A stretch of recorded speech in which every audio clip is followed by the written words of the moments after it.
Hi everybody, my name is Joshua Brown. Today I'm going to be teaching you how to make a drink that I have been making for about 15 years now. It's an immune system booster.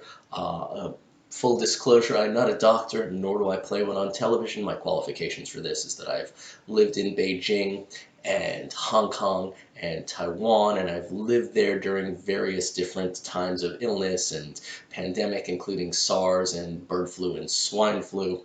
And so I make this so that my immune system is boosted, and I'm going to teach you how to make it. So basically it's super easy. What you do is you get yourself a full lemon, fresh lemon, bada boom, bada bing, we got that right here. You get yourself some cayenne pepper, which is right here. I got some nice organic cayenne pepper. Get yourself some cloves of garlic. I've already peeled them right here. I've got 5 cloves here, and of course just to make it go down easier, you get yourself honey. I got myself a nice local honey right here from the state of Oregon. You're going to just need yourself a lemon squeezer, and I use the magic bullet, but you can use a blender or all sorts of things, so let me show you how to make it. So the first thing that you do, boom, I always cut the nipples off of the lemons. I find that it makes them easier to squeeze, especially with this sort of substandard dollar store lemon squeezer. So let's just do that. Boom. I don't really worry about the pits. Some people do. I'm not fussy. It just all gets ground up. And the fact is, this don't taste none too good, so don't really matter about the flavor. That's not why we're drinking it. This is an immune system booster.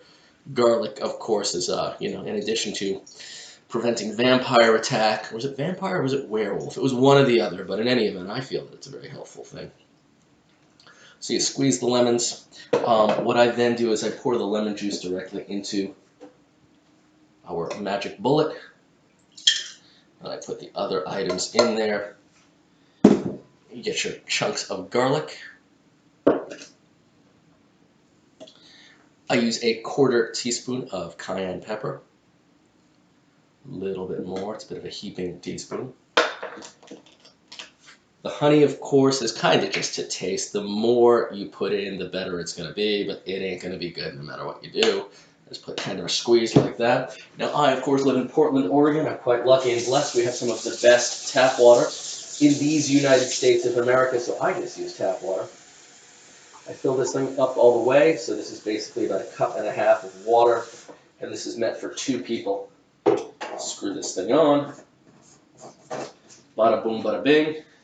As you see, right now it's got all the chunks in it. The problem is that the honey stays on the top, but shake it up.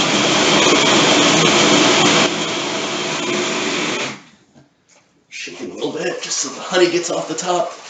Trust me, you'll want that honey later.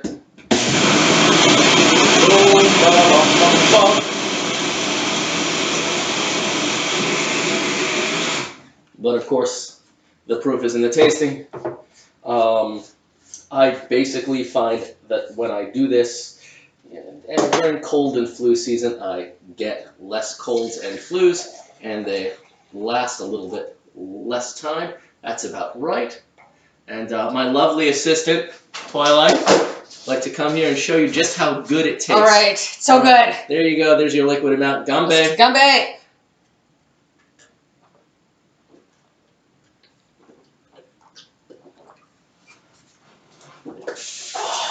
Oh yeah. Mmm. Woo. Good stuff. Oh yeah. I do that just to get the last little bits. Twice a day. Twice a day. Yeah. Get everything that out of. If I've got anything, she's got it already. So there you are. Anyway, that is how you make what are we calling it now? Hong Kong fire drink? The Hong Kong fire drink, we call it sometimes. Yes. Let me know what you think, and thank you for joining us today. Be well.